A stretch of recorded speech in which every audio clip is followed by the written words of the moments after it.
Viewers, welcome back to our YouTube channel. We are once again back with our February episode of NU series. This is the second episode of the February series of NU, and last time we covered about the international policies and national policies. And now we have and a little bit on macros. We have just kept this entire February series very short on other aspects, and we want to cover a little bit more on budget because that has been one of the very popular demands from all you subscribers. So we will just cover trends for a short period, and then we will quickly move on to budget. And in the trends, there are a couple of interesting things which is of significance. Is that Indians ended up saving close to additional $200 billion during the pandemic. So we all know that many of the people continue to get their salary, and they didn't have much option to go out and maybe party and spend or purchase, and therefore it all ended up getting converted into savings. And we also know without doubt, and a lot of these things got diverted to either equity mutual funds or to direct equity. And the second very interesting trend that has happened recently is nearly 4.5 million people have taken Aadhaar only in December.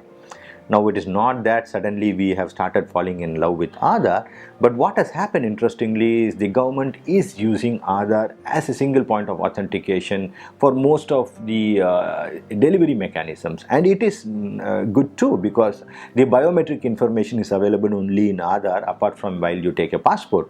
And therefore, you suddenly saw a spurt in people's interest in taking up Aadhaar, letting go their earlier hesitation or reservations. So people have taken this up for three reasons. Because a lot of the vaccination drive was linked to the Aadhaar card. Then PM's Kisan Nidhi, which is transferring certain amount of money to the farmer's account, also is linked to Aadhaar card. And finally, the fertilizer subsidy, fortunately, is moving from subsidizing the companies to paying back the farmers through a direct transfer. Now, because of these three particular reasons, there has been an increased awareness and usage of Aadhaar. I think it's a very positive trend for the country, because a good use of Aadhaar will progressively be able to increase the possibility for the government to ensure that the beneficiaries are true and it is not fake entities or people who are getting the benefits of any government subsidy. The third is a very interesting trend, I think, it's a very encouraging trend that's happening. The Kochi International Airport, CIAL, was one of the first pioneers to actually become completely self-sufficient for their power needs through their own solar farm. So they had set up a huge panel, bank of panels to meet all their power needs, at least in the daytime, through the solar power generation. Now they have just upped the ante and gone to the next level. They have currently they have a capacity to produce around 452 kilowatt hours, and the total installed capacity of the airport has increased to around 40 megawatt per hour in the recent times. And they have right now producing around close to 1.6 lakh units of power a day against its daily consumption of 1.3 lakh. So what you are seeing is, apart from creating power for themselves, they are also supplying to grid. Most airports have a good land bank, and the good point about Kochi Airport is it's putting the land bank to good use. Now, what they have recently done is very interesting.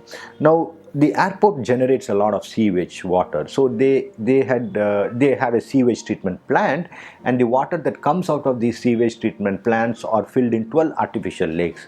Now, what they did just close to the airport, they also built a huge golf course, and these 12 artificial lakes were in the golf course. So the treated effluent, the sewage water used to go into the lakes, and from the lakes they used to be used for watering the lawns of the golf courses. So water was being put to very good use. Now, recently what they did was they put up nearly 1,300 photovoltaic panels mounted on an artificial foam over these lakes. Now, they used a very highly cost-effective polyethylene floats using a French technology. So not only does the treated water find its way to a lake, and from there it finds its way to being watered for the lawns, but even during the storage phase, that land area, that the area of the artificial lake was not wasted. These panels on top of these floating decks were used to generate electricity. So it's a very innovative trend. I think hopefully a lot of the irrigation departments or the PWD departments from different states start taking an inspiration from this and start putting up a lot of floating solar plants on the backwaters of the big dams. And therefore, apart from generating the power from the hydroelectric, we will also be able to generate electricity from solar, and progressively our country can become even more and more power surplus. We are already a power surplus country, but we should remember that there has been an aggressive foray into reaching electricity to every villages, which we have been able to achieve. And therefore, the electricity consumption should increase because every village has an access now, and with the economic activity picking up, there will be more demand. And producing more electricity will give us a lot more opportunity with respect to e-mobility, or even using electric vehicles to transport goods across places and bring down the cost, or even to use for splitting water into hydrogen and oxygen, because hydrogen seems to be the next technology that's coming up. So we will quickly move on to budget, because budget is one of the areas a lot of you people had written to us asking us to cover budget.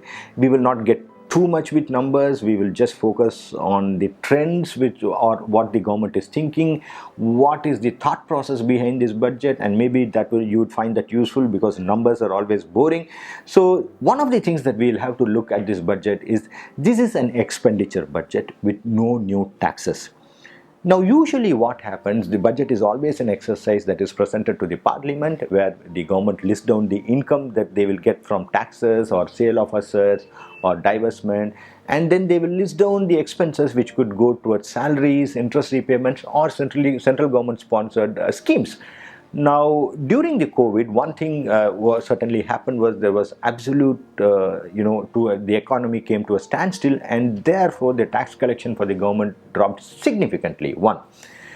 But to boost the economy, the government had to come up with a lot of subsidies, they had to come with interest subventions, they had to come up with direct infusion of cash into the economy, so that the economy revives itself, because it had come to a halt, and to get it back on scheme, the government had to spend money. Now, where would the government spend the money if it was not receiving the income? So this budget, they didn't allow this situation to play into their minds. They just decided this is a time to go and spend, because private sector was not creating capacity, they were not spending money. So someone had to spend. People who lost jobs, or people who were afraid of COVID, they just started saving their money, they were not spending, and therefore there had to be a government spending which actually kicks in to revive the economy. So the government has gone ahead and made an expenditure budget which focuses on spending the money. Now, where is this money going to come from? Either it's going to come from new money that's going to be printed, or it's going to come from borrowings. And therefore, we will have a challenge with respect to maintaining our fiscal deficit. But times like this, it is okay to let go the fiscal deficit. We have an act called FRBM which restricts, or which stipulates the fiscal deficit we should have with respect to the GDP as a percentage of the GDP. But it's okay to let go that and focus on creating activity in the budget.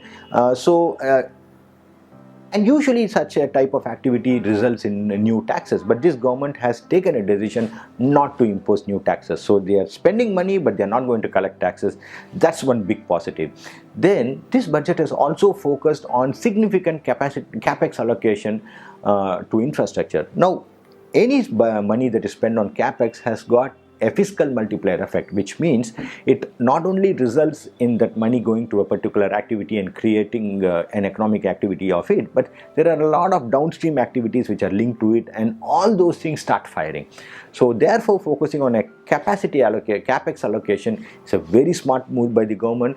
One of the areas where capex allocation has been very high has been in railways, because government's thinking right now is to bring down the cost of transportation. And how are they planning to do it? Railways traditionally has a lower cost of transportation, and even in railways the focus has been on electrification of routes. So nearly 1,10,155 crores has been the allocation to railways, of which 1,07,100 crores is for just capital expenditure. Where will this capital expenditure go? Predominantly it may go for track replacements or new track laying. But more importantly, they are focusing on having 100% electrification of broad gauge to be completed before December 2023. Now, 100% broad gauge electrification will result in substantially lower cost of transportation for railways, which will put it back into a profitable zone, and it will also be able to pass on the benefit of lower cost of transportation to the industry, which in turn will reduce the cost for people. and new tracks and decongestion will result in the goods reaching faster. And you can see that the railways is already focusing on development of a lot of direct freight corridors. So the western direct freight corridor and the eastern direct freight corridor is expected to be completed by June 2022. This will once again increase the speed of transportation and reduce the cost of transportation. The railway department is the Ministry of Railways is also seriously thinking on creating a national railway plan for 2030. So the idea is to create a future ready railway system by 2030. So this is one of the big positive developments, and we have a lot more coming on budget. So viewers, please stay connected to get to know a lot more on what is coming up in the, what has been announced in the budget. This has been a challenging year, but we can look forward to an exceptional 2021-22, and hopefully this budget goes on to achieve what we are looking forward. Viewers, please stay connected for the next episode of the ANU February series. We're going to shortly come out with the rest of the discussions that happened on budget or the submission made by the finance minister on the floor of the house, and let's see how it's going to benefit all of us. Thank you so much. Please stay healthy, please stay happy, and thank you for viewing our channel. Thank you.